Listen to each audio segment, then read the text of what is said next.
আসসালামু আলাইকুম। চলে আসলাম আজকের চাকরির খবর নিয়ে। গণপূর্ত অধিদপ্তরের চাকরি। এখানে পদ সংখ্যা হচ্ছে 669 জন। এখানে 1 নম্বরে হচ্ছে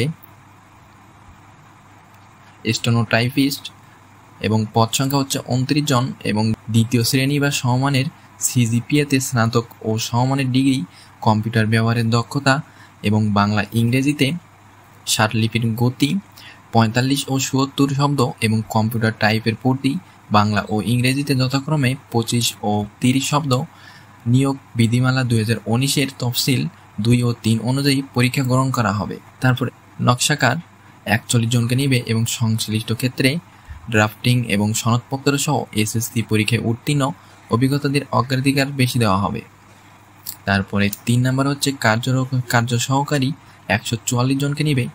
এইচএসসি এবং এইচএসসি ভোকেশনাল পরীক্ষায় উত্তীর্ণ সহ সংশ্লিষ্ট কাজে 5 বছরের অভিজ্ঞতা থাকতে হবে। তারপর 4 নম্বরে নিবে হচ্ছে অফিস সহকারী কাম কম্পিউটার মুদ্রারক্ষক। এখানে নিবে 76 জনকে। দ্বিতীয় বিভাগ এবং সমমানের জিপিএতে এইচএসসি সম বা সমমান পাস এবং কম্পিউটার ব্যবহারের দক্ষতা এবং টাইপের গতি বাংলা ও ইংরেজিতে যথাক্রমে 20 ও 20 শব্দ এবং নিয়োগ বিধিমালা 2019-এর তফসিল 2 ও 3 অনুযায়ী পরীক্ষা গ্রহণ করা হবে। তারপরে 5 নম্বরে নিবে হচ্ছে হিসাব সহকারী 119 জন। এখানে বাণিজ্য এবং বিষয় সহ এইচএসসি পরীক্ষায় দ্বিতীয় বিভাগ এবং সমান জিপিএ সহ উত্তীর্ণ হতে হবে। তারপর 6 নম্বরে নিবে অফিস সহায়ক আবার 161 জন এবং শিক্ষিত শিক্ষা বোর্ড হইতে মাধ্যমিক স্কুল সার্টিফিকেট ও সমমানের পরীক্ষা উত্তীর্ণ থাকতে হবে।